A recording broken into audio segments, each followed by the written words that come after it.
Section 51 of the 1980 Education Scotland Act requires local authorities to make such arrangements as they consider necessary for the provision of school transport for pupils residing and attending schools in their area.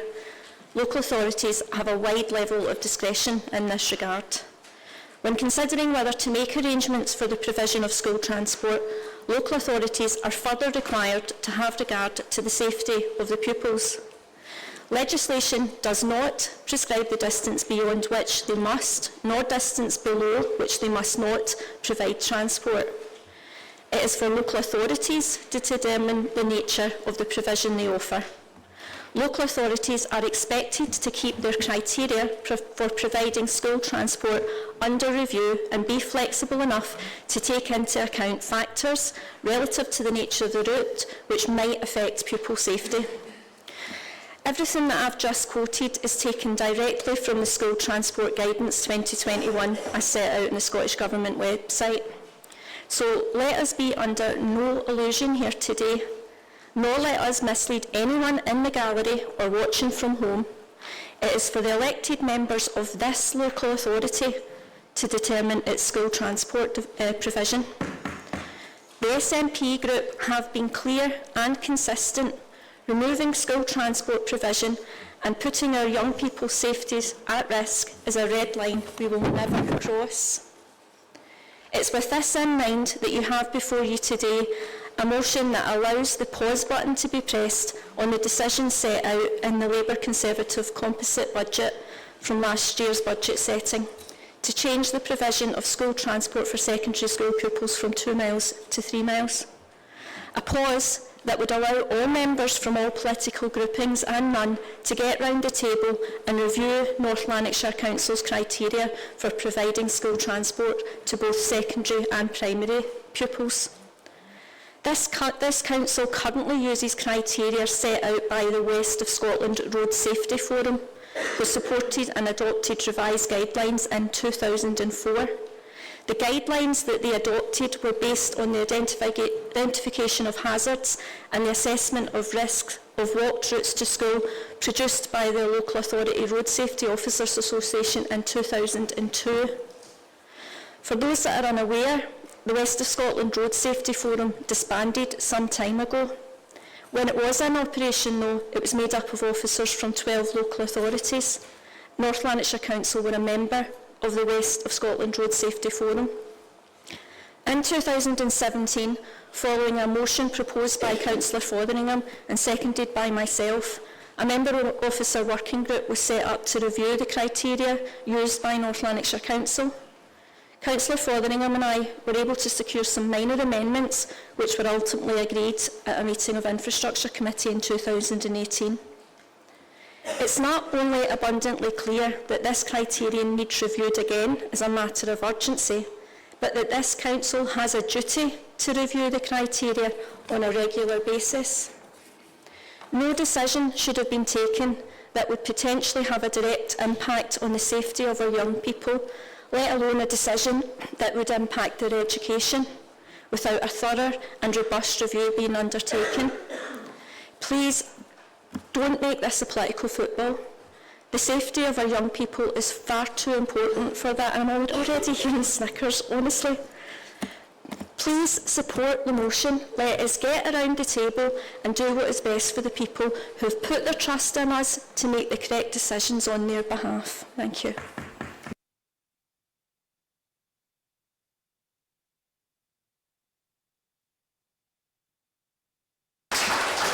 Councillor Dennis Johnson. Thanks, Provost.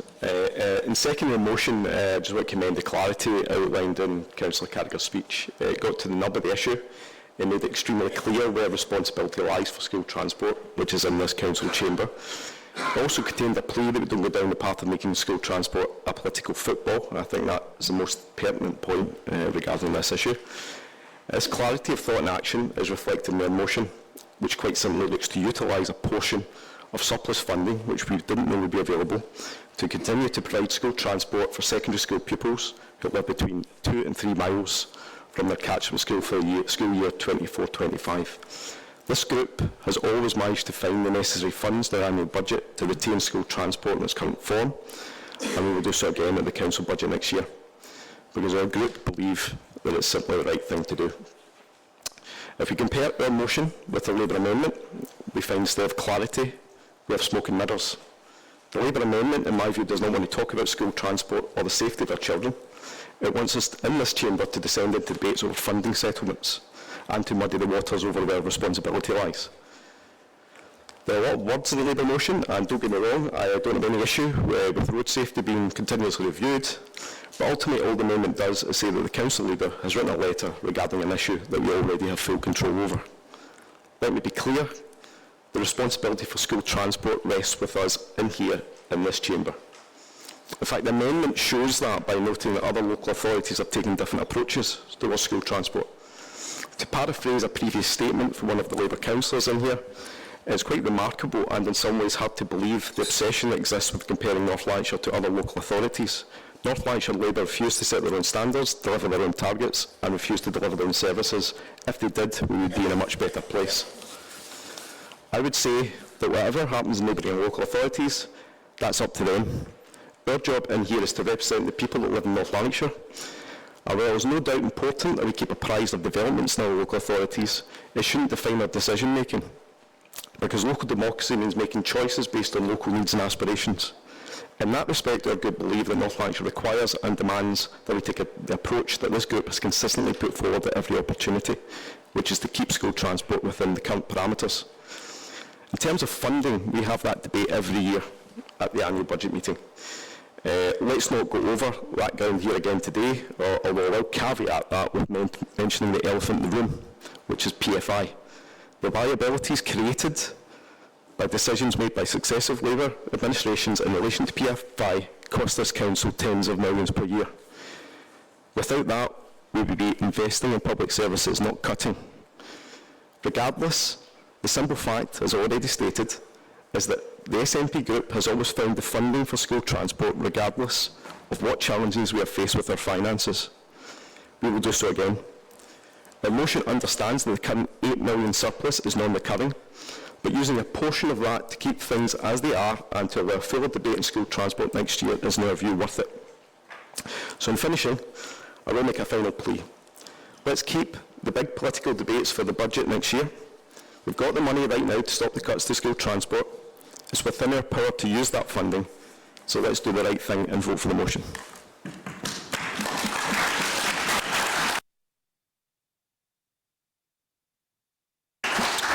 Amendment, Councillor Logue.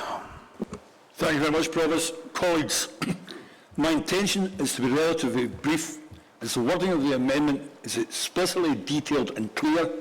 I'm also conscious that there has been media coverage of the stated position of the administration. Prior to this meeting, many members attended a budget briefing session which highlighted an assumed budget gap of £100 million over the next 5 years. In the course of this briefing, they were advised by the senior finance officer that there is a potential risk that this might increase by £14 million.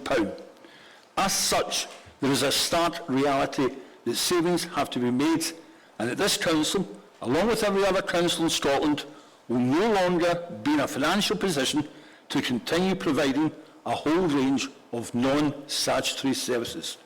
Regrettably, this applies to school transport, and as such, we now need to consider adopting the Scottish Government criteria of 3 miles, despite continually rejecting this option in previous years. This is exactly the same position adopted by the overwhelming majority of councils in Scotland, including 12 SNP-controlled councils, who have all adhered to the Scottish Government guidance. So what we have just heard from the mover and seconder of the motion is that the SNP have one policy when they are in an administration and a conflicting policy statement when they are in opposition. To me, this is indulging in shameless politics. If this motion were to be passed today, I would expect when Councillor Carricker sums up, she fully explains where the revised £3 million required to continue with current school transport arrangements will come from. We all know, everyone in the chamber knows, is to come from the education budget. As such, do we now consider reducing the number of teachers in our schools, as Glasgow SNP Council proposed to do in the next school year with a cut of 175 teachers? What would this mean? What this would mean is there would be less teachers in primary schools, resulting in more composite classes, less teachers in secondary schools, resulting in restricted subject choices for many pupils, which then would generate extreme negative feedback from pupils, teachers and parents. Another option might be to consider reducing the funding to our AN schools at a time when the number of ASM pupils has significantly increased, which will result in parental concerns regarding the level of education and support in schools for their children. Another option might be cutting back on non-teaching staff, including pupil support, curriculum and support staff, or to reduce cleaning and janitorial staff. All of these would be extremely challenging to introduce and undoubtedly would be detrimental to the learning and teaching opportunities for all pupils, which this Council is fully committed to.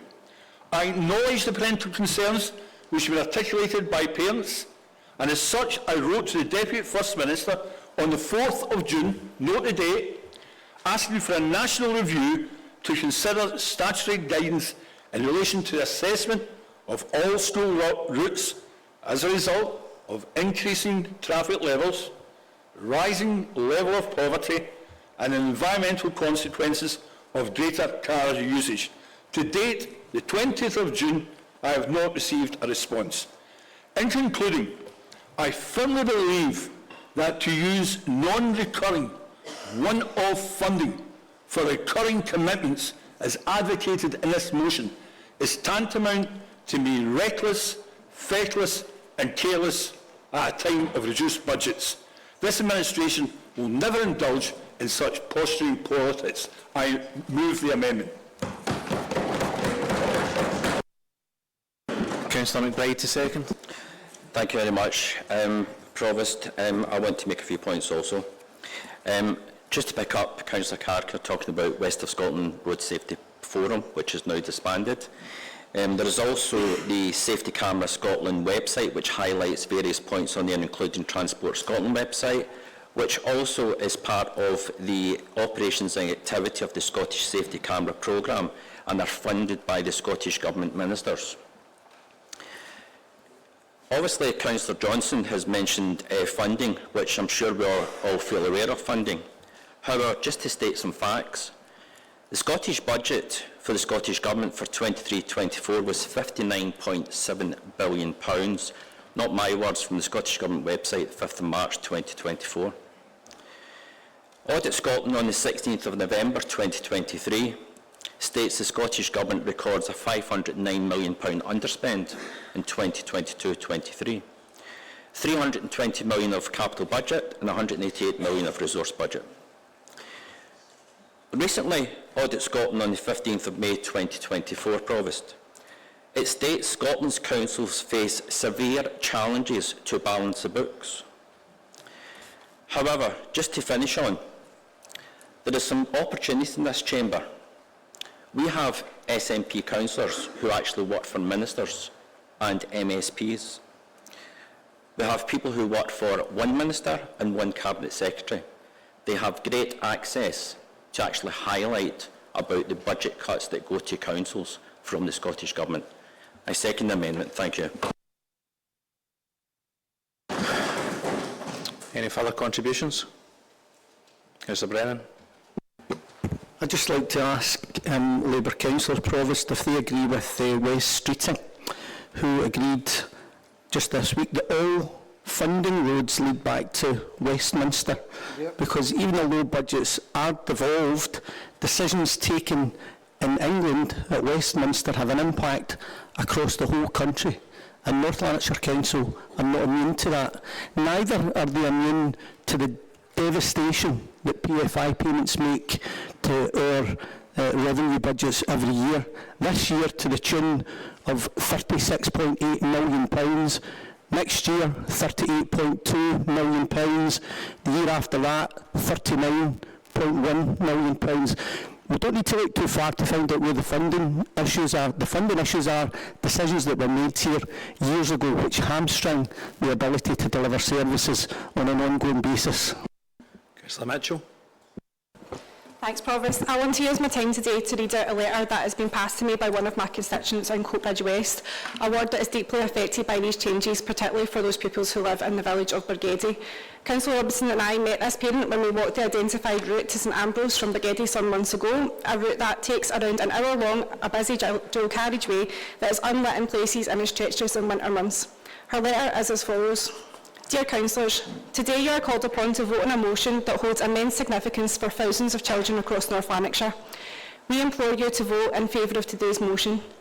Parents and carers from our communities, many of whom are observing these proceedings today, are deeply concerned about the impending school transport cuts set to take effect in August. Our children are precious to us and their safety is our utmost priority. Children are being asked to walk along unsafe routes such as the A89, a busy dual carriageway known for speeding and accidents. The Monklands Canal route has been deemed suitable despite children having to traverse a 2-kilometre narrow, unlit path through wooded areas next to open water, posing significant safeguarding risks. These are just two examples of the unsafe routes children may have to endure, walking up to 30 miles per week. We have heard the heartfelt concerns of parents from all corners of our community. Families without cars, living in areas with inadequate public transport, face agonising decisions, walking 6 miles per day in Scottish weather on cold, dark winter days. Imagine the physical toll, the exhaustion and the impact on our children's well-being. This is not conducive to effective learning. Children from deprived households will bear the brunt of these cuts. For them, the school bus is not a luxury, it's a lifeline that ensures access to education. Cutting these services jeopardises their educational opportunities and leaves them vulnerable. Under the principles of getting it right for every child, we are obligated to safeguard every child's well-being, safety and fundamental rights. Allowing these cuts undermines our commitment to protect and support our most vulnerable children. Councillors, you enter public service with noble intentions to improve our communities, protect the vulnerable and enhance the lives of your constituents. Our children deserve better. There are funds to postpone these cuts. The choice is clear, and as parents we implore you once more, vote in favour of the motion. Let us unite, collaborate and devise a sustainable solution. The well-being and future of our children depend on it. Please do not balance the books on the backs of our children. Thank you. Parent NLC Transport Action Group.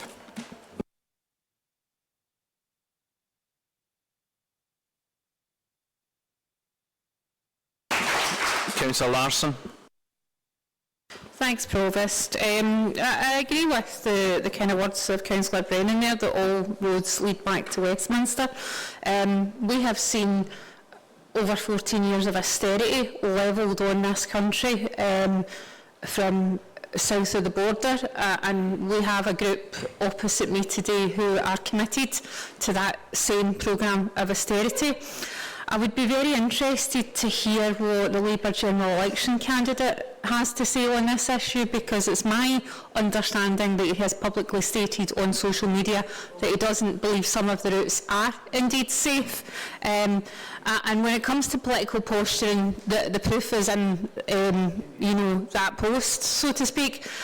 This is a decision that's within this council's gift. It is a decision that has actually been taken by this council, and we balance the budget saving those transport commitments, and you balance the books not saving those transport commitments, and so you made a choice. It was a political choice, and I would say the only parallel with national politics here is the politics of fear and the threats to the community tabled by the leader of the council just now, and the politics of positivity and accountability and sincerity on this side of the chamber.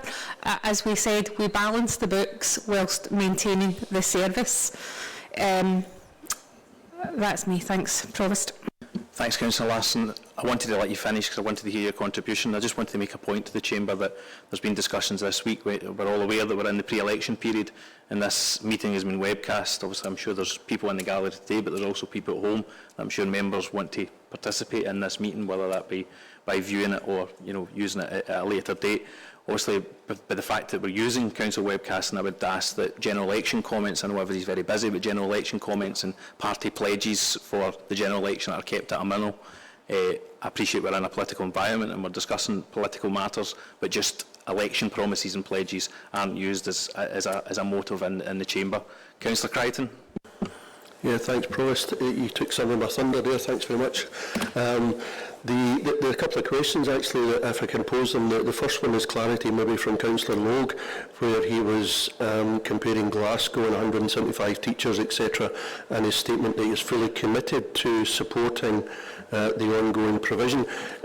Can we take that that's a commitment to the provision of ongoing teachers' numbers and the service they're in? And also the second question, probably for both leaders, is that not so long ago PCNL actually wrote to every member in this chamber proposing a mini budget meeting where they could actually get exactly round the table in similar fashion, I think, to what Councillor Carragher has just mentioned, to discuss the implications of the budget and the potential monies that were available to fund this. Now, that was never taken up, and I'd just like to try and understand why now we're facing this, which is fine. I wholly support the concerns of parents, but why was the invitation not taken up at the point where we could have addressed this sooner? Thank you. Councillor Lennon. Provost, thank you very much. Councillor Larson made the strong assertions there in relation to the former convener of education. I would like to reiterate that point. I'm interested to hear his comments on what his previous statements were.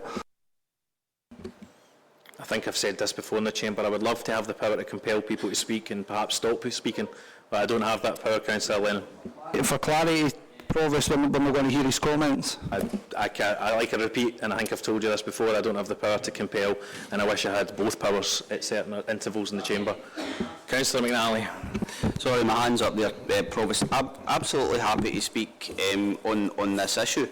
This is a fundamentally challenging time for everybody involved, including young people, parents, and the people who are forced to take incredibly difficult decisions in this place and in council chambers across the country. I've been contacted by many people in the areas affected, and I've met with and walked some of the routes that Councillor Mitchell referenced as well.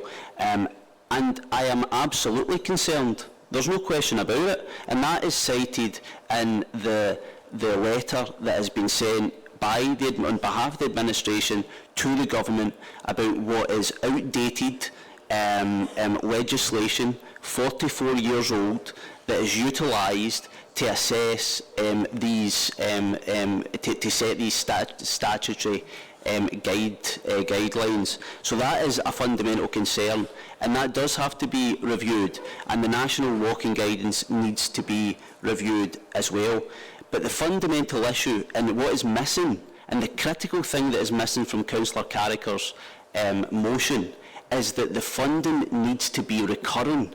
It needs to be recurring funding that's provided to North Lanarkshire to keep the existing provision in place. And the reason for that was outlined just earlier on today by the Chief Executive and the Chief Financial Officer, that this council is set to be hit by 62 to 130 million pounds worth of cuts on top of what's already been cut over the course of the next 5 years. That is going to have a devastating impact to service. So all the discussion around surplus is non-existent.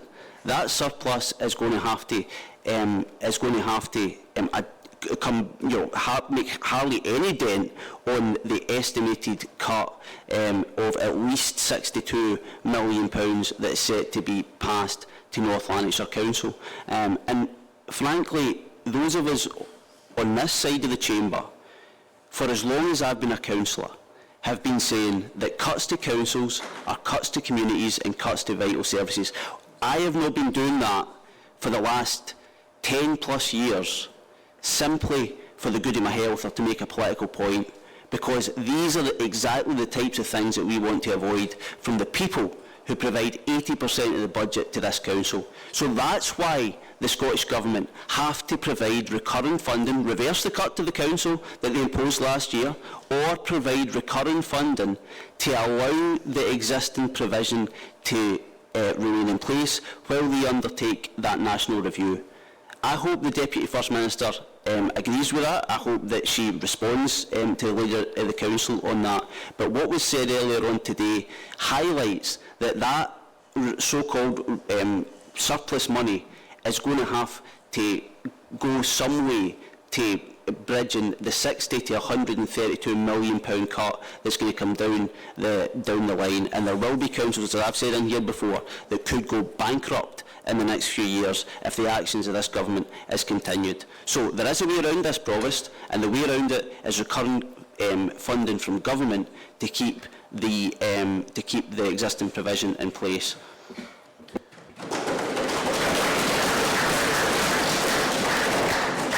Provost, may I come in with a point of order? Point of order. Archie, please forgive me, could you assist me with what point of order I am referring to? Because I can't find it. It's about factual statements being required to be made, or a factual statement being made within an amendment. The amendment that's been put before here today is actually factually incorrect, and I've been hearing comments that are also factually incorrect. The government doesn't set out the safe walking routes. It was the West of Scotland Safety Forum, and the legislation states that we should review it, that local authorities should review it. So it is for us to decide that, it's not for the government. Thanks, Councillor Carragher. In terms of how competency and relevancy is assessed in terms of the amendment, I will read it out just for the benefit of the Chamber. That an amendment is Standing Order 29 to make reference to. An amendment shall be a counter-proposition to the respective motion and restrict itself to the same parameters of relevance, outcomes and timescale. So there's no discussion points in regards to the points that you raised there. So there's nothing that states that the amendment has to be factually correct. I think that's something we should address moving forward. Thank you. Thanks so much. Councillor Duffy-Lawson.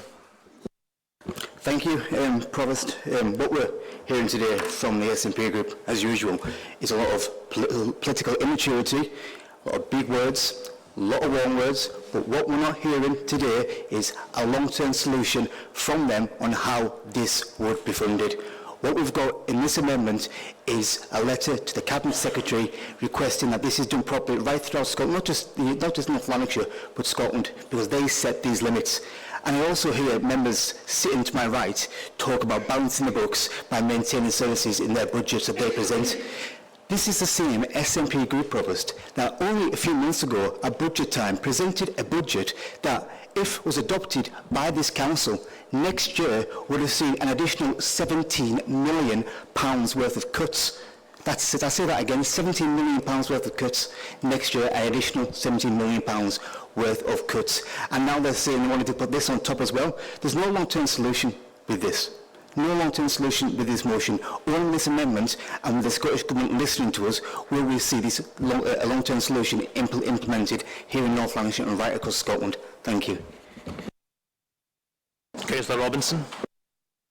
Thanks, Provost. So we've heard lots of commentary from the other side, from Councillor McNally, from Councillor Duffy-Lawson, about budgets. Okay, let's just talk about budgets, colleagues, for a moment, and let's just talk about some facts.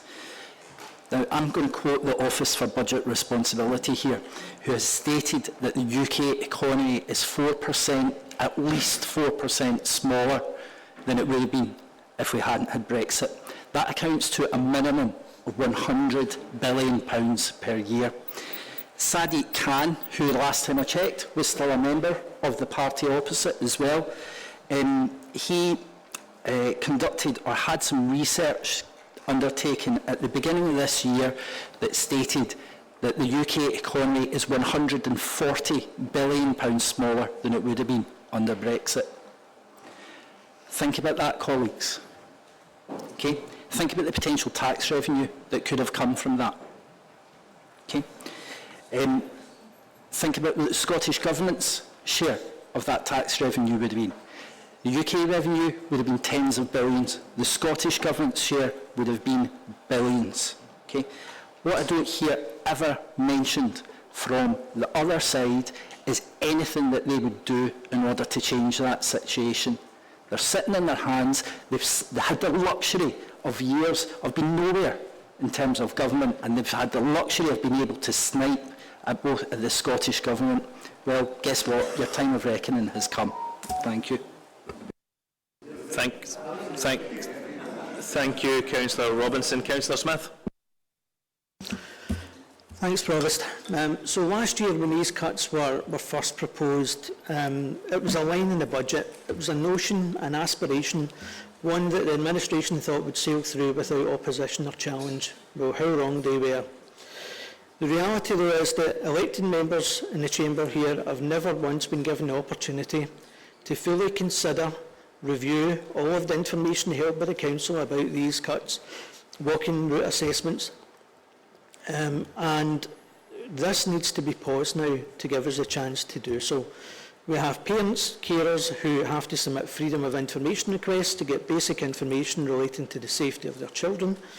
And there are so many unanswered questions, including the fact that within my own ward, one of the walking routes passes through a Scottish Wildlife Trust nature reserve, which is unlit.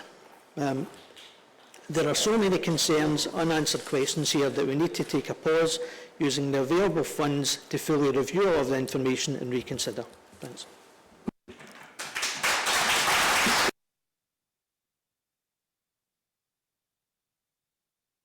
Colleagues, can I make a call for those, if they wish to speak for the first time, to raise their hand? Councillor Tom Johnson. Just to say that through this debate, we've got to remember that in 14 days' time, there's going to be a new dawn. And I know you're going to continue, but I just want to caveat that with the warning I'd made previously, although in discussion with the monitoring officer, just to inform the Chamber that the webcast in today's meeting won't be published until after the election. I think we've all tried to maintain a bit of, removing the politics. I know it's difficult, but I just want to advise you of that. Councillor Tom Johnson. Well, the way I would be thinking if you were running the council is that what we're proposing in the SNP is we're basically buying another year of keeping these routes safe. And surely if there's going to be a new dawn in 14 days' time, the days of the nasty cuts will be over, and you're thinking ahead that by the time the next year comes round, it won't be an issue, and we can continue with recurring expenditure to keep these routes safe. Councillor McPake. Thanks, Provost. Just back to Councillor Johnson there, the days of the new dawn, as he talks about, that won't really happen until 2026 when we get rid of both of the rotten governments. Thank you. I'm glad everybody's listening. Councillor Lennon, one last call for first-time speakers. Councillor Williams. Thanks, Provost. I just wanted to ask if anyone else in this room has any faith or confidence in the safe routes to school reviews that are now part of the published on the website, because I've walked those routes and it seems like everybody else says those routes aren't safe, but we're having a political discussion when actually the fundamental thing is none of us believe those routes are safe.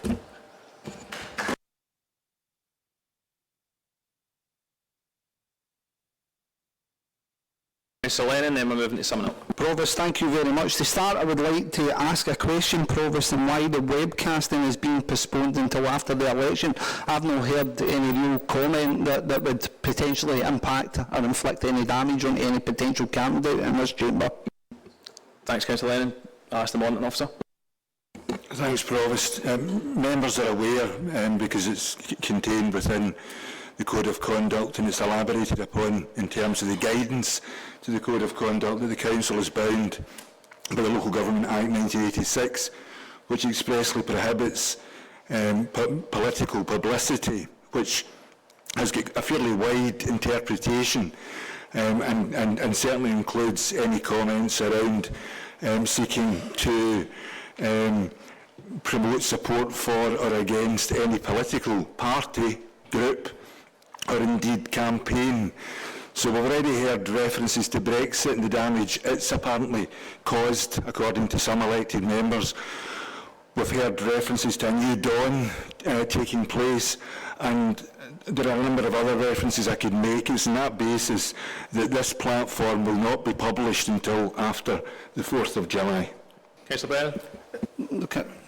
Can I come back in, Provost? Because it was only an initial Is it a question. matter of the publishing of the webcast? No, it's to come on to my initial point now, Provost, if that's possible. Thank you very much. Taking heed of your warning earlier on, Provost, not to make any sort of political comment, I'm quite surprised that we have the former convener of education make statement in relation to the Scottish Government when we've got a position here within this Council that additional 8 million has been presented and given an opportunity for us to postpone and delay to ensure for next year, having forbid that if gambling was part of this process within an election cycle, and I know gambling might be a wee bit controversial for my Conservative colleagues, but the point being made is if it's a case that we end up where the polls are stipulating, we've already heard the leader of the Labour Party stipulate that austerity will be over, so really in effect surely we can take a bit of comfort in the fact that we've got potential candidates in this chamber who are likely to be elected to that House in Westminster and making the case for additional funding under Barnett consequentials, Provost. Councillor Brennan. Thanks, Provost. It was just a comment in relation to what the monitoring officer said about the webcast in particular, but why would a distinction be drawn between the withholding of the webcast being produced and put out for public consumption when members of the public are free to come in here during that same period to hear and witness the political discourse that's ongoing?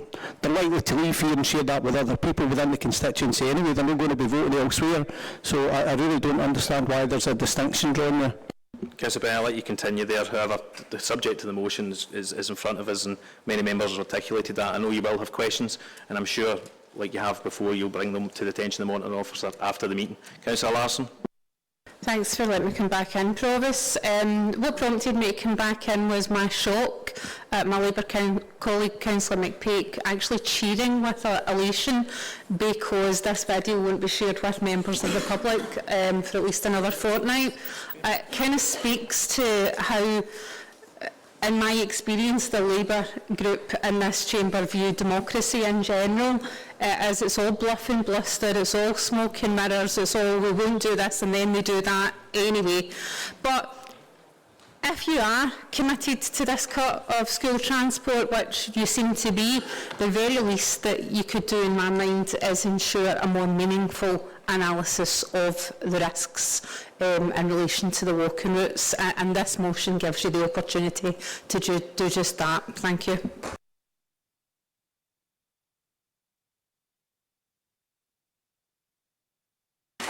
Councillor Logue, do you wish to sum up?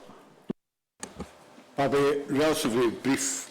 I agree with some of the points that's been made that there is a critical need to review the national guidance on what constitutes a safe route, and I sincerely hope that the Scottish Government and the Deputy First Minister take cognizance of those concerns which have been consistently articulated. Councillor Lennon said that this Council has been presented with £8 million. Can I point out the Council was not presented?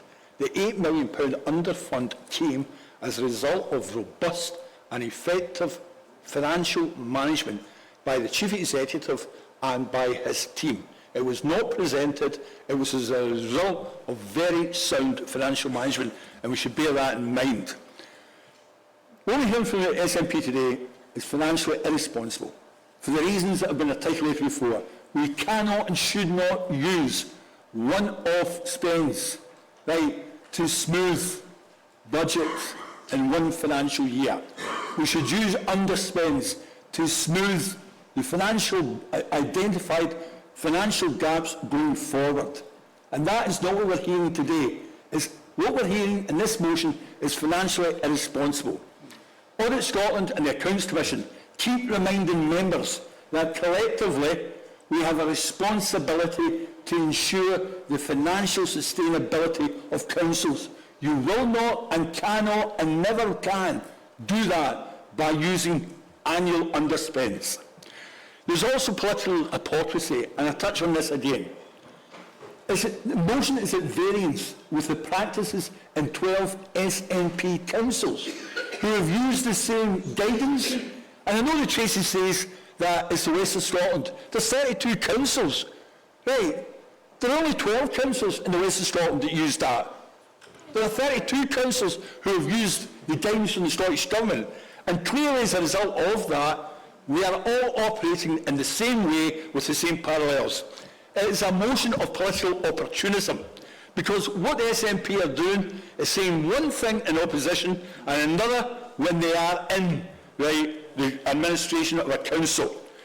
We all recognise that motivation for this council, and I saw it in an email from Councillor Lennon earlier on, the motion is recognisable that the SNP are playing, and he used the phrase, media politics prior to the general election. There is no doubt that's the case. I move the amendment. Councillor Carragher. Where do I go with that? I mean, what was it? What would you call it? A word jungle, puzzle, catchphrases? Bingo, yeah. The SNP group has been unwavering in our endeavours to prevent changes to North Lanarkshire Council's provision for school transport. Year in, year out, we've been true to the manifesto commitments that we made when we were elected to represent the people of North Lanarkshire. The SNP motion before you today upholds that commitment. SNP councillors in this chamber have listened to the electorate, and we are putting them first. Provision of school transport within North Lanarkshire is 100% a decision that falls solely within the remit of the councillors elected to represent North Lanarkshire. Legislation is clear. Local authorities must regularly review the criteria they use to determine whether a route is safe to be deemed an acceptable walking route. North Lanarkshire Council has fallen short with this requirement. You know, it really was my intention to keep my comments focused on the purpose of this motion here today, and that is putting a pause on the decision made within the Labour and Conservative composite budget of 2023, which, by the way, that is competent. Otherwise, it wouldn't be here. It wouldn't have been tabled today. But, however, yet again, there's been a lot of bluff and bluster. Actually, not as much bluff and bluster, because a lot of you have stayed quiet, because you know you are making the wrong decision here.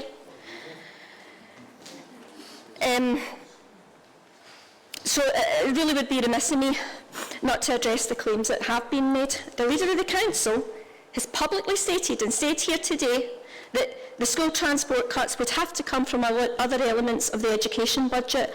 He is misleading you. That is not how our budgets are done. We do a balanced budget. One cut from education being reversed doesn't mean you make another cut from education. You are misleading the members of the public and the people in the gallery now. Members of the public that see this after the election, and the people upstairs right now.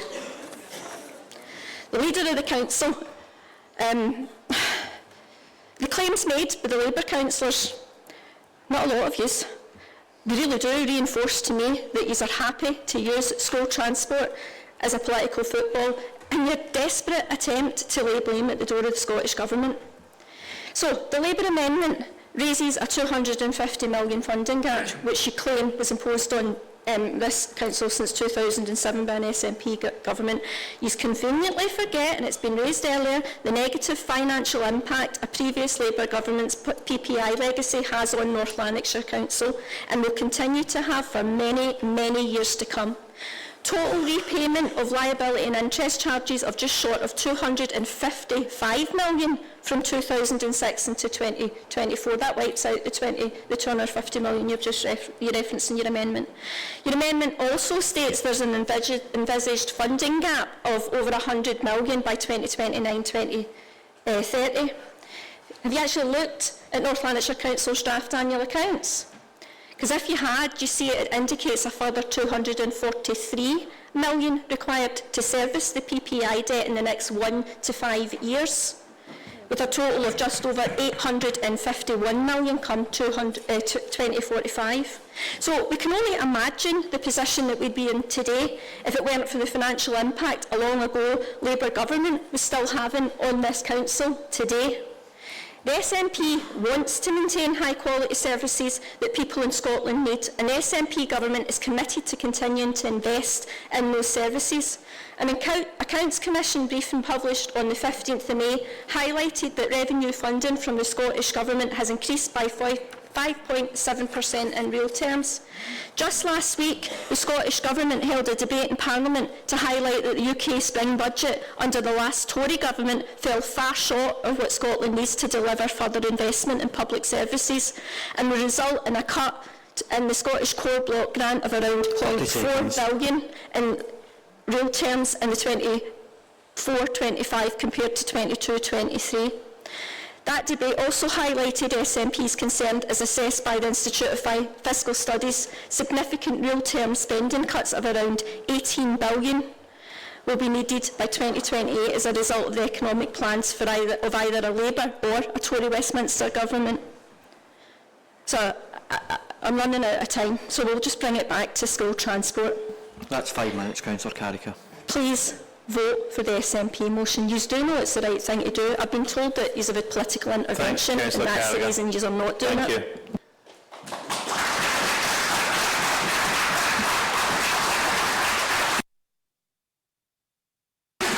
Mark, can you conduct the vote, please? Thank you. Thank you, Provost. Councillor Ashraf. Motion. Councillor Ballinger. Motion. Councillor Barclay. Motion. Councillor Bido. Amendment. Councillor Beveridge.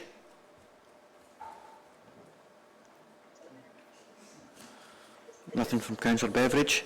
Councillor Boyd. Amendment. Councillor Brannan McVeigh. Amendment. Councillor Brennan. Motion. Councillor Burgess. Amendment. Councillor Bustard. Amendment. Councillor Cairns. Motion. Councillor Campbell. Amendment. Councillor Carricker. Motion. Councillor Costello. Amendment. Councillor Michael Coyle. Amendment. Councillor Sophia Coyle. Amendment. Councillor Crichton. Motion. Councillor Curry. Amendment. Thank you. Councillor Damasio. Motion. Councillor Docherty. Amendment. Councillor Duffy. Councillor Duffy Lawson. Councillor Dunbar. Amendment. Councillor Fisher. Councillor Fodale. Motion. Councillor Goldie. Motion. Thank you. Councillor Hughes. Motion. Councillor Hume.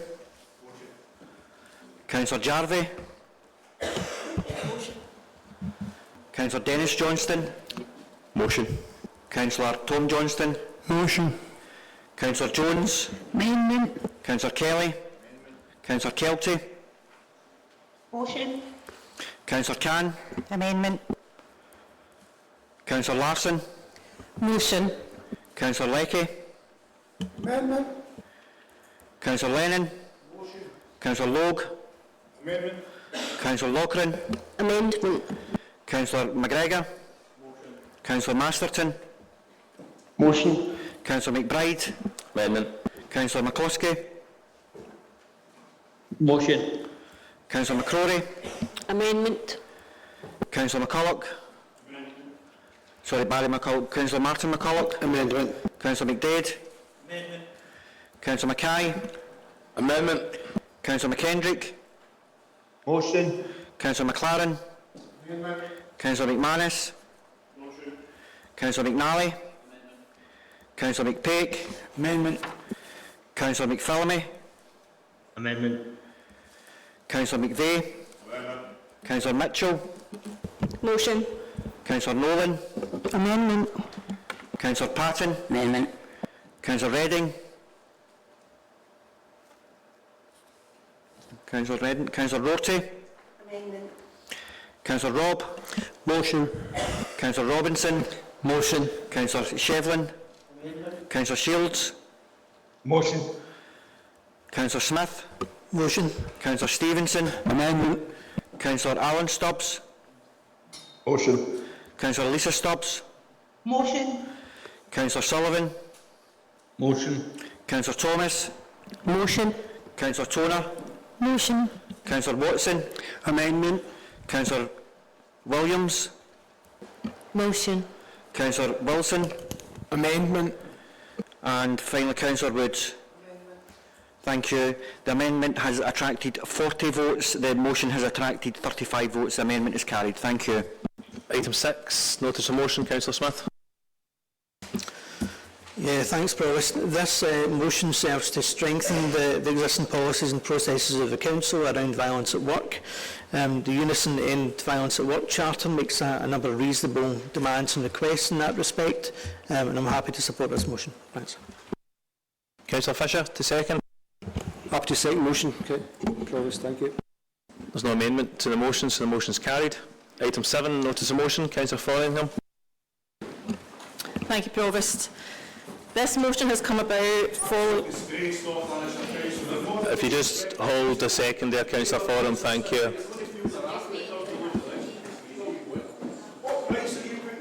Colleagues, about a 5-minute adjournment, thanks.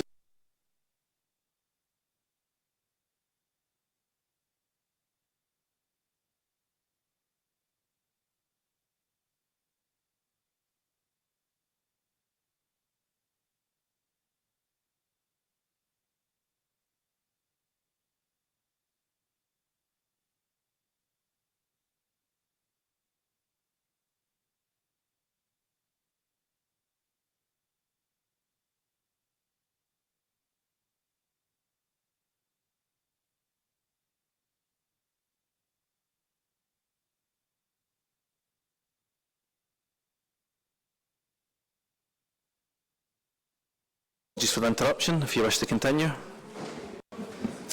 Thank you, Provost. This motion has come about following numerous conversations with young vapers during youth work sessions in schools and at the local pump track when I was working with Social Track, and more recently discussions with the Peer Education Service Landed, who are also based in my ward in Wishaw, but work throughout North Lanarkshire with young people providing education regarding various health topics, including vapes. Vapes are currently classified as waste electrical and electronic equipment, known as WEEE for short, meaning they should be recycled in small electrical appliances skips at the recycling centre and not in the general waste bins. It's estimated that over 2 million disposable vapes are sold in the UK per week, and incorrect disposal can result in a release of plastic, electronic and hazardous chemical waste. We have a responsibility as a council to ensure that these devices are disposed of correctly. Please remember that vapes are not exclusively sold in shops with a tobacco licence. I'm sure we can all identify shops in our ward where illegal sales take place. I know I certainly can. In addition, vapes are also easily accessible via the internet. As we're all aware, there has been a dramatic increase in vaping, most concerningly in the steep rise in youths who would never have taken up smoking. Teachers have also expressed concerns with children as young as 8 using sharing vapes in the school. 75% of smokers start before the legal age of purchase, so it's no surprise that this is also the case with vapers, with many who have never smoked turning to vapes. The majority of the vapers I've spoken to were under 18. They can legally buy vapes, so this motion is not to debate or address any of the health aspects or legalities of the vapes, which are currently being addressed and moving through the parliaments. In the UK Parliament, we had the UK Tobacco and Vapes Bill, which is obviously currently paused and potentially will pass to Labour to continue. Parts of this bill impact the Scottish Parliament's Tobacco and Vapes Bill Legislative Consent Memorandum, which is currently making its way through the Scottish Parliament following a robust consultation. Evidence was given by Ash Scotland, one of the biggest stakeholders on the consultation proposals, and they stated it was a big achievement to get this bill through the Parliament. The motion in front of you today came about due to environmental issues raised mainly by young people who are environmentally and politically astute. They know that vapes need to be disposed of correctly and safely, and yet they feel unsupported in being able to do so due to purchasing illegally and unable to dispose by means through amenity sites, retail outlets complying with the WEEE policies. In addition, we know that higher numbers of people living with nicotine addiction live in our most deprived areas, 50% of these with mental health conditions and 1 in 3 in social housing, compared to 1 in 10 who own their own homes. Many can't just jump into a car and go to the amenity sites. And there's also that acceleration in the under 18s who can't legally buy vapes and can't dispose of them so easily. I'm not going to ask for a show of hands, but I would ask a serious question to all the vapers currently in the chamber. How do you dispose of your vapes? Do you drive into a recycling centre and dispose of it in the small electrical appliances skip? Or do you put it in your household bin at home? I can probably answer that myself because there is 80% of vapes are not currently being recycled. I won't comment on who is laughing at the moment. But if there was a vape recycling bin in the front of the Civic, but I bet you'd use it if it was there and it was accessible to everybody. They're not being recycled, they're being littered or disposed of in general waste, and council staff are also at risk. There's been 500 reported incidents, unsubstantiated rumours in Glen Mavis. So submitting this motion, I didn't think it would be, as to coin a phrase of today, a political football. It is in our gift, again, been said already today. This ban is only for, moving forward, is for disposable vapes, but other things are going to come down the line. That's 5 minutes, Councillor Fotheringham. Okay. Thank you. Thank you. Councillor Robinson. Yeah, I'm happy to second. I think Councillor Fotheringham has articulated the motion perfectly. Thank you. Amendment, Councillor Loughran. Thank you, Provost. Colleagues, the amendment that you'll have before you outlines a commitment to a multi-pronged approach that will be considered at the Environment and forthcoming Environment Climate Change Committees. Local authorities currently await government legislation to address circularity within the vape industry. Conversations continue to the challenges in our communities and local government waste management services. Consultations and impact assessments seek to tackle a UK vaping industry exceeding £3 billion annual turnover with no clear responsibility to recycle this hazardous waste. Stemming the rising tide of littered and non-recycled disposable vapes has prompted calls to strengthen penalties to all vape producers and retailers who legally must comply to the Waste Electric Equipment Regulation. Currently, there is 90% avoidance by industry to commit to such legislation. It is estimated it would cost producers a conservative figure of 200 million, a figure that would fall to local governments for the provision of proper recycling commitments. A leading UK recycling charity, Material Focus, said it's simply unreasonable to expect taxpayers, council taxpayers, to finance this cost, for councils to use short-term funding grants and a bidding competition between local authorities to support what is essentially a business responsibility. It's also the case that there is not an effective national signposting recycle awareness campaign. Currently, over 70% of disposable vape users are unaware that the products in themselves can effectively be recycled. 53% of users state they would use existing recycle outlets instead of harmful general waste disposal. To this end, it is recommended this council take a multi-pronged approach and, dare I say, an interim approach to be considered at the Environment and Climate Change Committee.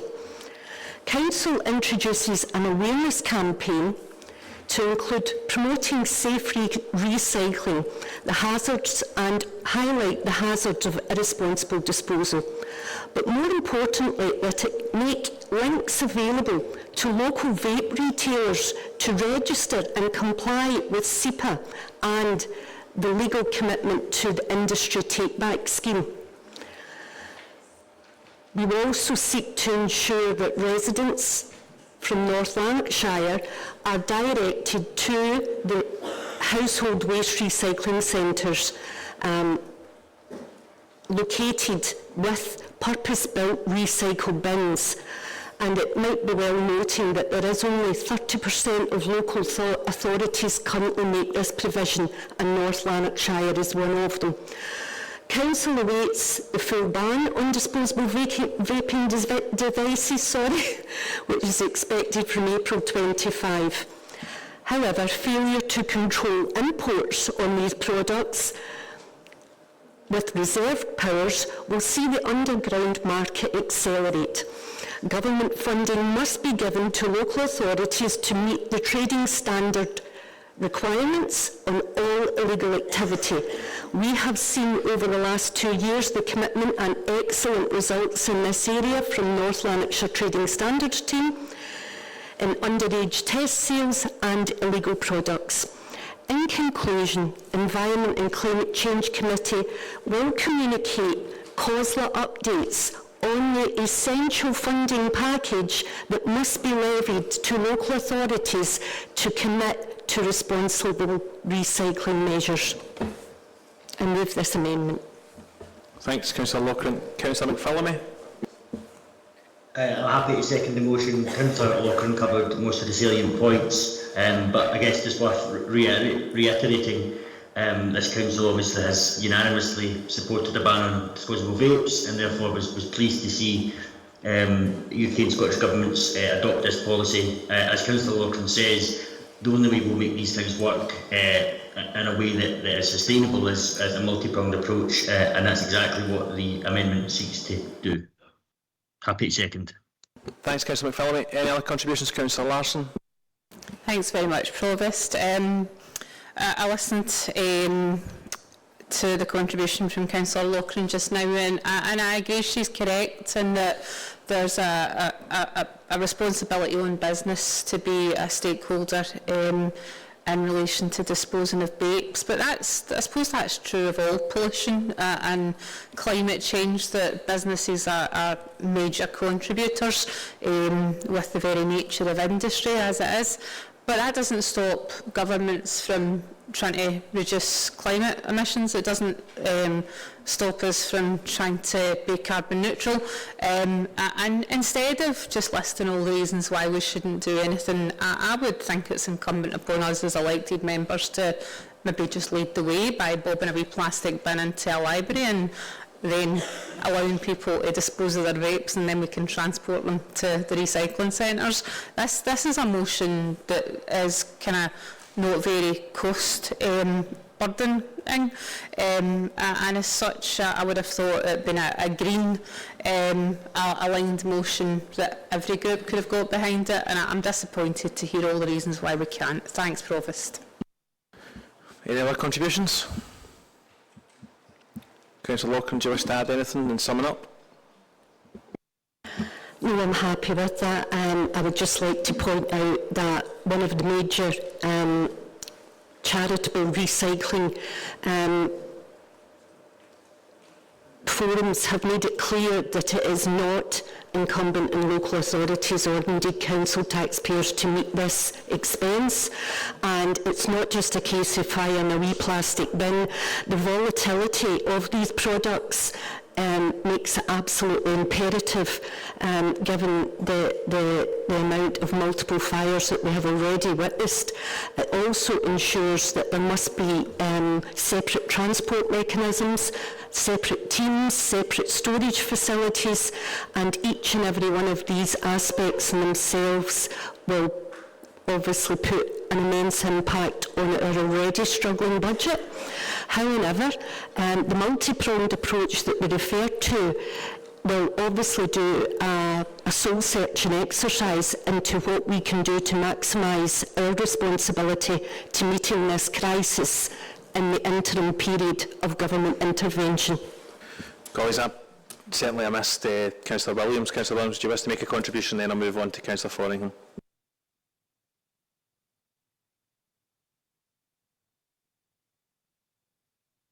Sorry.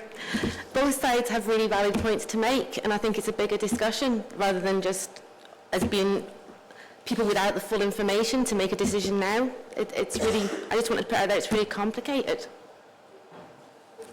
So that's my contribution. It's too hard to decide between the two. Councillor Foringham. I think Councillor Wilson's contribution is spot on. It is a very complicated matter, and I think that both sides are agreeing, and I think this is the bit that's perplexing me the most, is that we actually reached a composite motion, which was then withdrawn at the last minute without any explanation, and we actually agree on this matter. And this was deliberately a motion that was very non-political, because it was doing something good for North Lanarkshire, it was doing something for our communities. Moving forward, it was addressing all the things that Councillor Loughran's not mentioned. Obviously, she's gone through the legalities of it, and I get that and understand all of that. What we're looking at is young vapers who are buying them illegally, can't dispose of them legally because they've not got cars, they can't drive to amenity sites. 70% of vapers aren't disposing of them properly. We do have the funding available. We are giving away at the moment between 1,000 and 5,000 in community grants to deal with this motion, to deal with these grants for environmental funding. People are then reporting that they are doing community clean-ups and they are finding vapes. So if they are finding the vapes, then we have to then address all these things. So we're not disagreeing. It has to be a multi-pronged approach. We agree on the education. All these things go without saying, and it was deliberately a very watered-down version, non-political. Both governments are addressing it, but it's maybe not coming fast enough, and the youths aren't being involved, and it's the youth voices that I've been listening to that are not being heard. We've got 70% of vapers, admittedly, in this chamber with the giggles. We're all doing it. We're putting them in the vape reset. We're putting them in the wrong bins.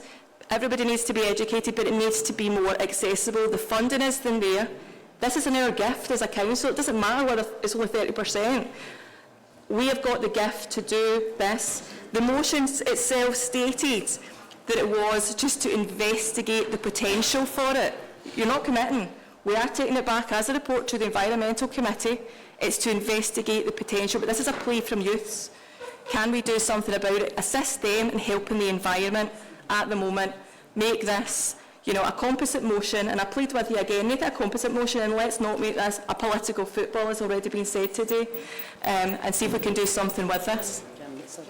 Councillor Logue. Having heard Fiona and Helen, I'm more than happy to progress a composite, and with a full report, full detailed report, coming to a future committee meeting. I think we should try and get a composite in this one. Yep. Yeah, the wording for the composite was already shared with your group, with your business manager. Yep, so And we I think would it was need submitted to that officers wording as to be well. provided to Can we the get it committee's sent? officer. We can email it right now again. Right. Robert, as much as the two of them start to feel like they're loving each other again, the other parties in the chamber haven't seen it yet. Yep. Obviously, we need the process of Councillor Smith sending it to to Mark Campbell, and then Mark Campbell sending it out, because I've not seen it either, Councillor McManus. But Provost, the point stands that maybe we don't agree with the composite and might want to propose the amendment instead, so we can't make a decision of not seeing the new motion. Yes.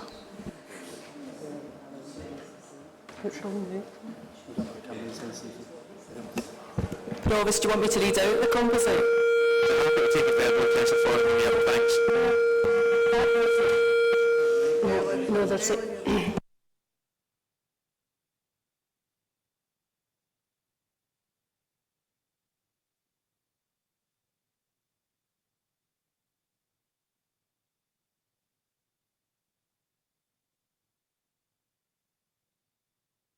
Councillor Loughlin, but regardless of who it is, we're not going to have cross-chamber discussions. Appreciate you're not prepared, or this hasn't been prepared for. So my suggestion, although again I can't lead you, is to either move a verbal composite if you're not comfortable with that. I would ask the business managers or the leaders I'm looking at you to move an adjournment for you to consider that. Point of order, Councillor Point Lennon. of order, Provost. It's obviously the composite, or even the original motion's not costed, so how's that work? Well, I've not seen it, and there's the officers, so I'm asking them to give us an adjournment if you go in that direction. Otherwise, we'll move to the vote on the motion versus the amendment, because we're holding up business here. I'm happy to propose an adjournment. Of 5 minutes? I don't think it should be Is the chamber anymore. happy with an adjournment of 5 minutes? No, alternative. Councillor Lennon, you're not happy with it? So, have you got a seconder? Yes. Councillor Brennan, adjournment versus no adjournment. Mark, can you conduct the vote?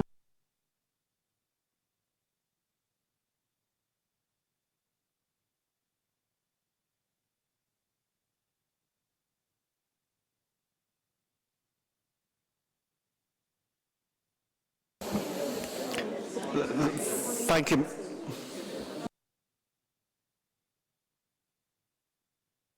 Thank you, members. The motion is to adjourn for 5 minutes. The amendment is to not to adjourn. Councillor Ashraf. Is that motion? Councillor Ashraf? Motion. Thank you. Councillor Ballinger? Motion. Councillor Barclay? Motion. Councillor Bowdle? Motion. Councillor Boyd? Motion. Councillor Brannan McVeigh? Motion. Councillor Brennan? Motion. Councillor Burgess?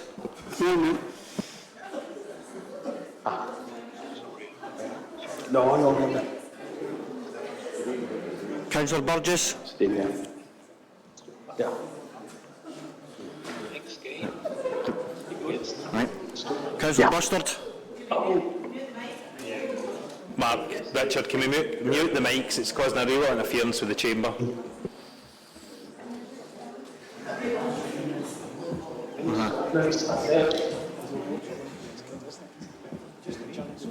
Can I just remind members that the motion is to adjourn for 5 minutes and the amendment is to not to adjourn. Thank you.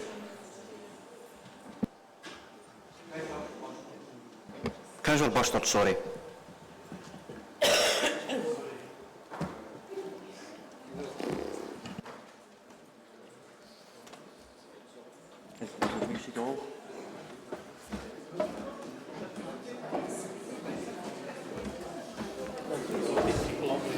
Councillor Cairns. Provost. Motion. Is it an issue with the procedure? It's a point of order, Provost. If it's a case that we need a recount then because there was some individuals that didn't realise what they were voting for. No, we're moving on with the vote. I don't think it'll be a tight vote, but I don't want to premeditate it, Councillor Lennon. Councillor Campbell. Motion. Councillor Carricker. Motion. Councillor Costello. Councillor Michael Coyle. Motion. Councillor Sophia Coyle. Motion.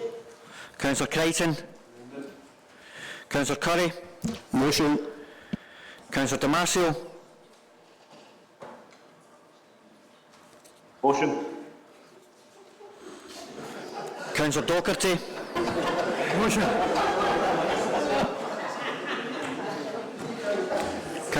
Colleagues, we're descending into levels of unprofessionalism more than most, so if we can just conduct it.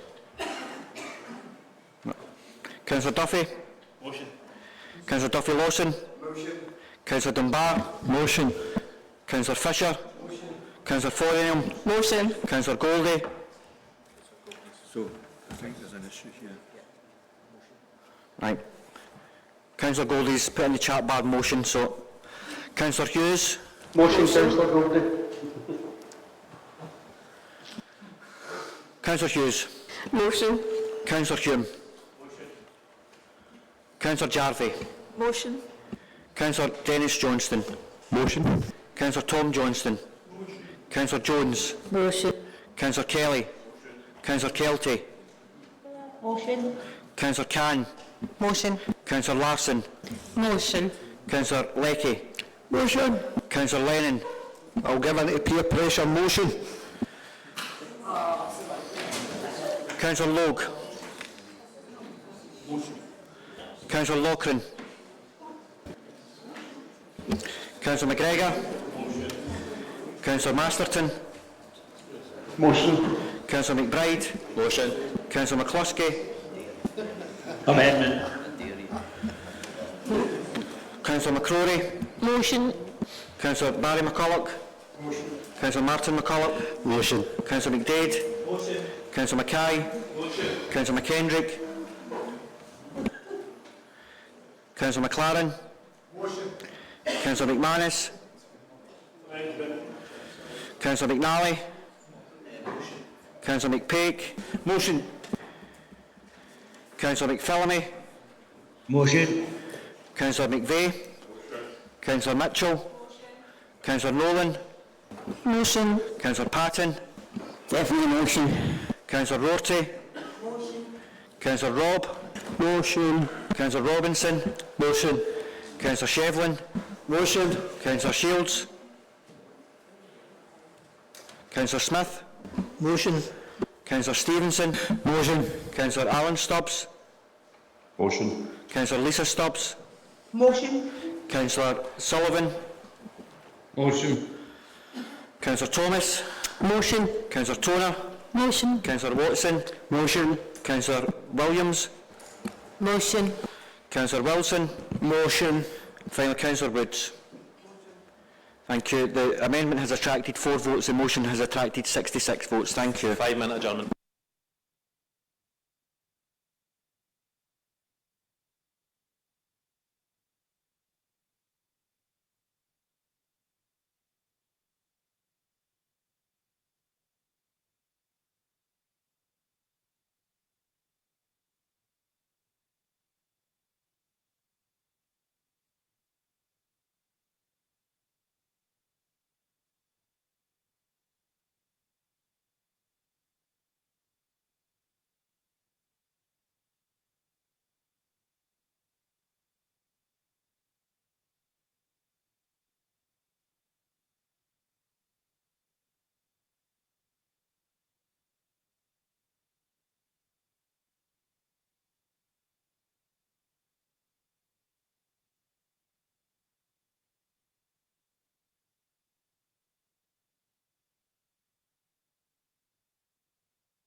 Okay, colleagues, we'll resume the meeting after the adjournment.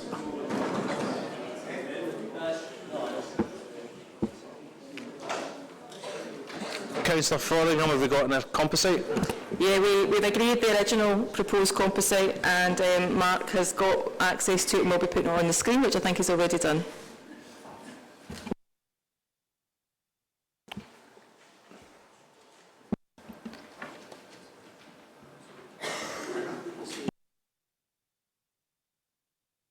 Yeah, I'm happy to move it, and I think Helen's going to second it, Provost. Councillor Loughran. Happy to second. Any amendments?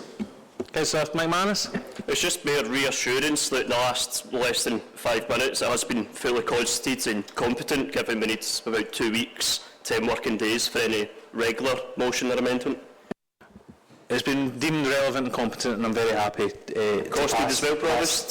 Sorry? Costed as well. Passed the motion without any amendment. Thanks very much. Councillor Lennon, item 8, you've got a motion? No, I don't have a motion, Provost. I'm asking if the screen could be made bigger. Very difficult to read the text for here, Provost. Well, we've moved on to item 8, Councillor Lennon. We're done then, Provost, on that previous item? Yes, okay. Councillor Lennon, item 8, your motion. Thank you, Provost.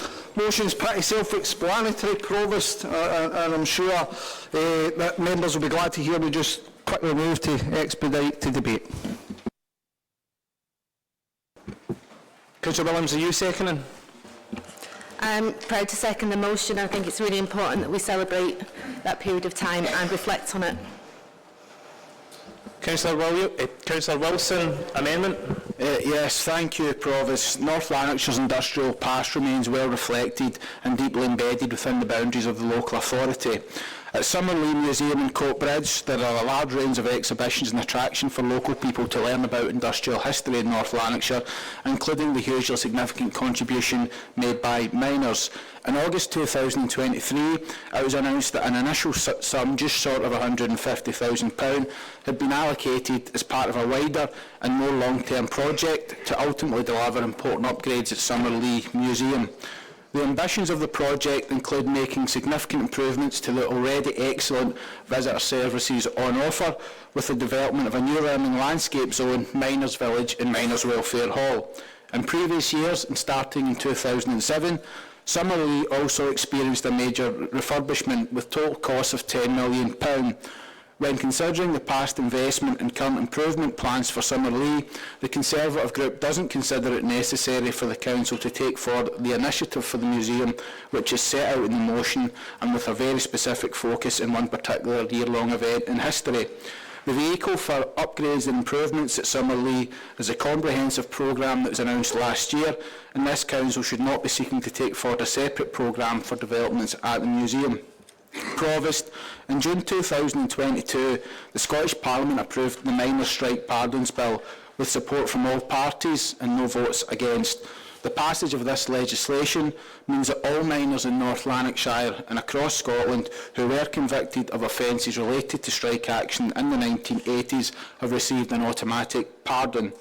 The subject of pardons for miners in North Lanarkshire and across Scotland is devolved, and by voting through the bill at Holyrood 2 years ago, the Scottish Parliament has already delivered an outcome and resolution on the issue. Considering MSPs have ruled in the matter, I do find it very odd that a motion has been presented at this full Council with a demand that North Lanarkshire Council writes to the UK Government to call for the implementation of a similar bill down south. The Westminster Bill concerns only England and Wales, and this is clearly set out in the proposed Act of the UK Parliament. As a Scottish local authority, and when miners from North Lanarkshire have already been pardoned by the Scottish Parliament, I'm struggling to think of any single persuasive reason on why it would be appropriate for this local authority to seek to influence and direct legislation which concerns England and Wales. In all likelihood, the response issued by the relevant UK Minister would point out that this is a devolved issue, and with Holyrood already having passed relevant legislation to pardon miners in North Lanarkshire and Scotland, I'm afraid that if the motion is passed, point 5 will make North Lanarkshire Council look like an amateur debate society. Provost, to endorse the exciting plans already in place for Summerlee, recognise that the Scottish Parliament has already legislated to deliver an automatic pardon for miners in North Lanarkshire, and to stop the most self-aggrandising group of councils in Scotland from making this local authority a laughingstock by seeking to involve itself with legislation which centres in England and Wales, I ask colleagues from across the chamber to support the amendment. Councillor Watson to second. I am pleased to second the amendment. Thank you. Any further contributions? Councillor Carrigan. It's not a contribution. I just want, again, I'm going to go back to standing orders and excuse my confusion, right? So standing order 29 says an amendment shall be a counter proposition to the respective motion. That one is basically no action, which is like kind of a direct negative then to it. I thought that it had to have some kind of action to take place. That's more than enough, to provide any clarity to Councillor Carrigan. Well, a counter proposition, in my view, is something that goes against, in some respect, what the motion is seeking to do. So unless an amendment clearly wouldn't be competent if it was in very similar terms. And we've had discussions in this chamber in the past about amendments that very closely mirrored motions. But if it's seeking something else in addition or less than, then I don't have any difficulty with it. But ultimately it's the Provost who rules in competency. Any further contributions? Councillor Williams. Thanks, Provost. It's just to say, you know, we're now in the 21st century and the cultural sector is finally moving into a significant shift to look at lived experience and heritage and why it's important to curate that as part of their heritage offerings. I've had nothing but support in working with community-led heritage from our cultural sector here in North Lanarkshire. I don't think they'd be opposed to these propositions. And to speak to the amendment's point about not writing to Westminster, there is a process of compensation to these pardoned miners, and for that to take place, there has to be a pardon first of minors in England, Wales, secondly a public inquiry, and then we can start to look at compensating these families who were unjustly lost their income, they received stigma, and basically a situation that caused intergenerational trauma, and they deserve to be compensated. And not writing in support of that to Westminster, I think, would be a failure of this council. Councillor Bannon-McVeigh. Thanks very much, Provost. Lived experience in people's history is exceptionally relevant and important. We see magnificent examples of that taking place all across our communities of North Lanarkshire, and indeed our industrial heritage and some of that lived work has indeed been demonstrated at Summerleaf through live performance and installations in the past. But I think in particularly commenting on item 5 of the amendment, of the counteraction of it, is solidarity is the reason why it's relevant. Solidarity doesn't stop, when we get to a Scottish border. We are thinking across the United Kingdom to make sure that the provisions of support are there. That solidarity is important. The experiences of those who went through trauma and hardship during the miners' strike is still lived. They're life scars for people. It's been employment limiting for folk. So it isn't solidarity. It's like saying to the LGBT community who came out and supported the miners' strike many years ago, what are you doing here? There's no any yous down the pits. But you know what? Solidarity is solidarity, and that's why we need to stand together.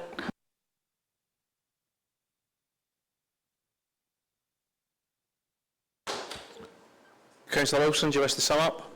Yes, just a brief point, Provost, on the points raised about compensation. That is also a devolved issue, and it was determined by MSPs that would not be part of the legislation passed at the Scottish Parliament 2 years ago. Thanks, Councillor Wilson. Councillor Lennon, just before I bring you back in, I missed Councillor Jones, and I don't want to miss MD. Councillor Jones. Sorry about that. I think because I grew up in a mining community, and I was a young mother with a young family when the miners' strike happened, and I seen the stress and strain that put on the families around our community. We would go to the playgroup and we would make sure you were taking along food parcels for miners' wives and things like that. I think it's really important that the children and the grandchildren of these people know that we respect them and that we do something to recognise that.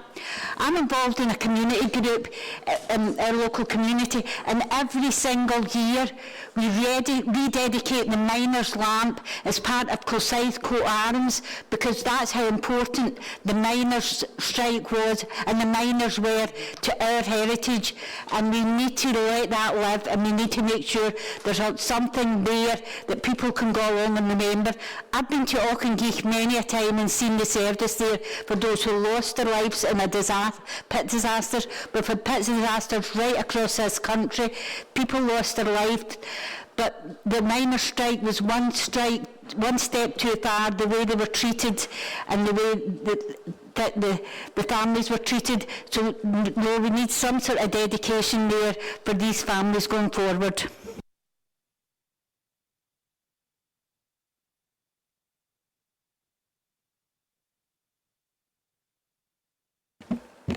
Councillor Barclay, you wish to speak? Thanks, Provost. Completely support everything that Councillor Bannon-McVeigh and Councillor Jones has said.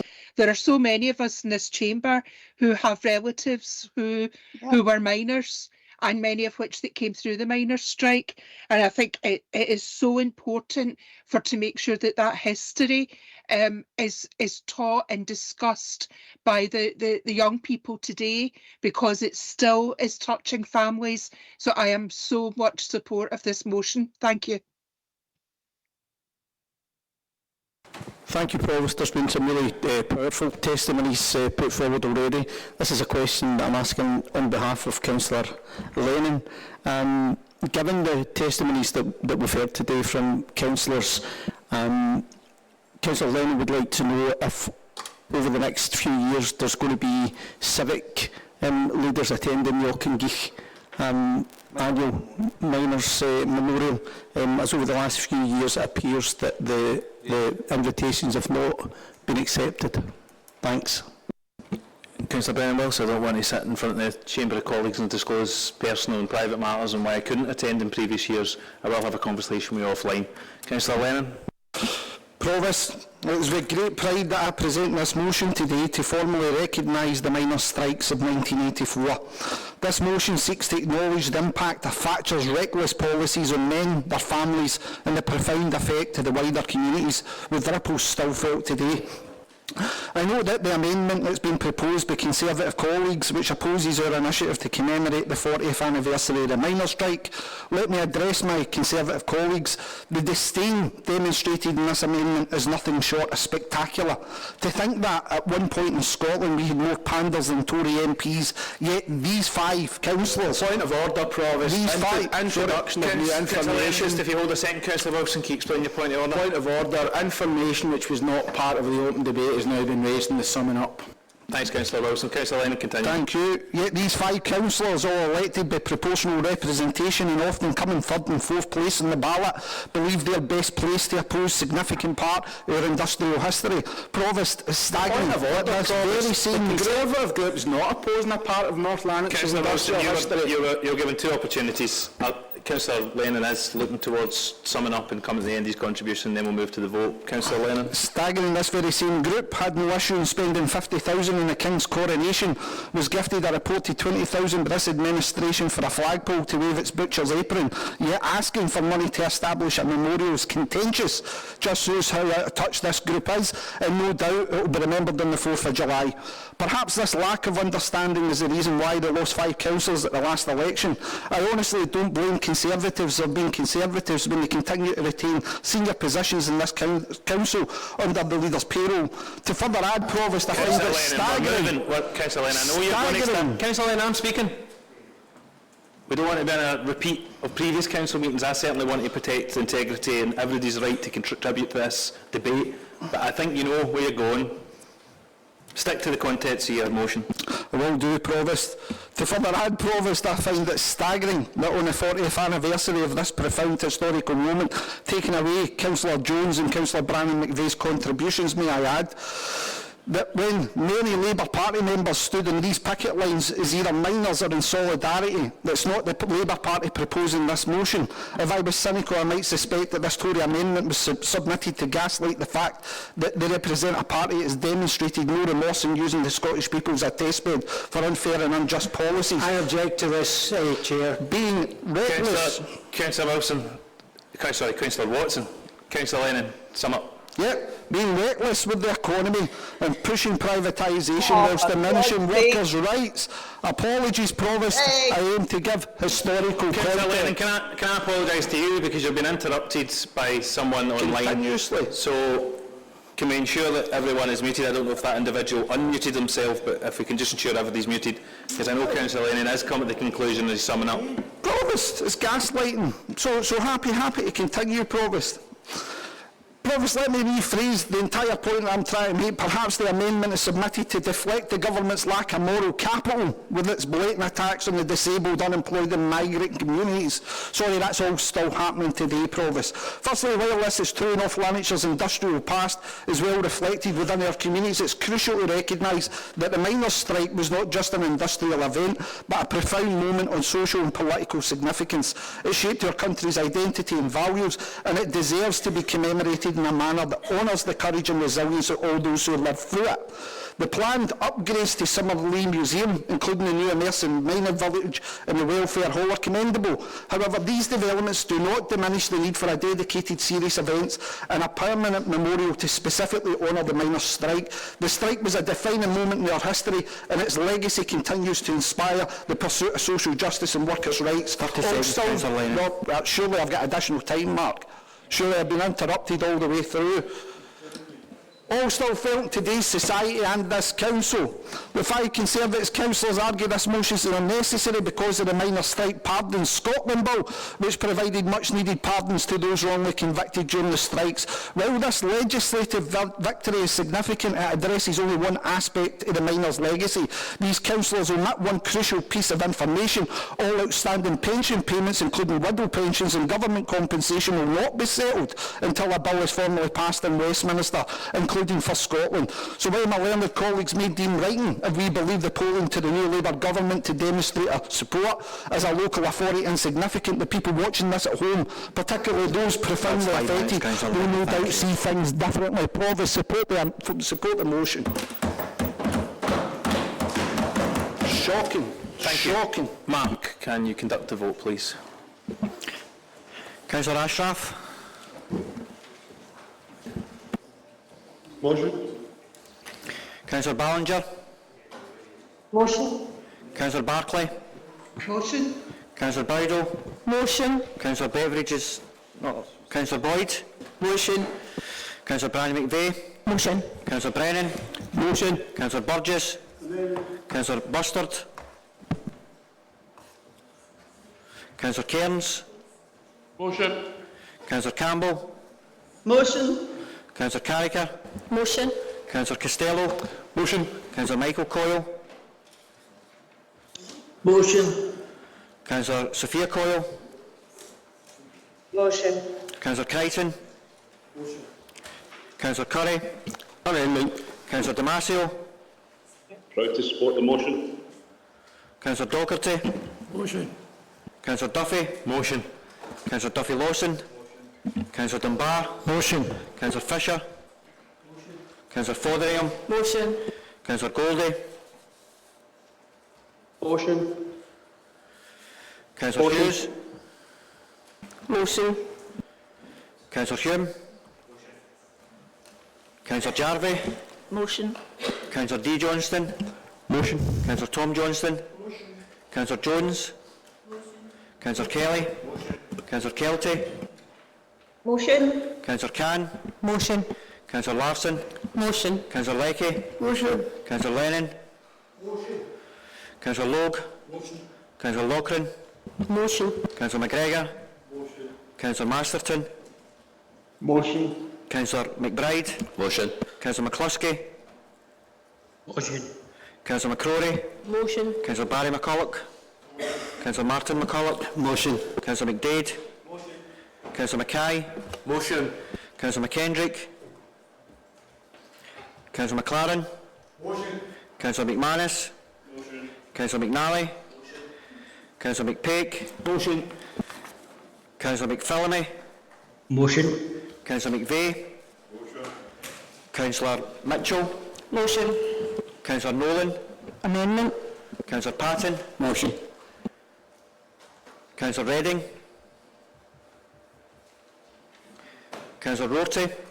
Motion. Councillor Robb. Motion. Councillor Robinson. Motion. Councillor Shevlin. Motion. Councillor Shields. Councillor Smith. Motion. Councillor Stevenson. Motion. Councillor Allen Stubbs. Motion. Councillor Lisa Stubbs. Motion. Councillor Sullivan. Motion. Councillor Thomas. Motion. Councillor Toner. Motion. Councillor Watson. Amendment. Councillor Williams. Motion. Councillor Wilson. Amendment. Councillor Woods. Thank you. The amendment has attracted 5 votes. The motion has attracted 66 votes. Thank you. Item 9, there's no questions. That concludes the meeting. Thanks for your attendance.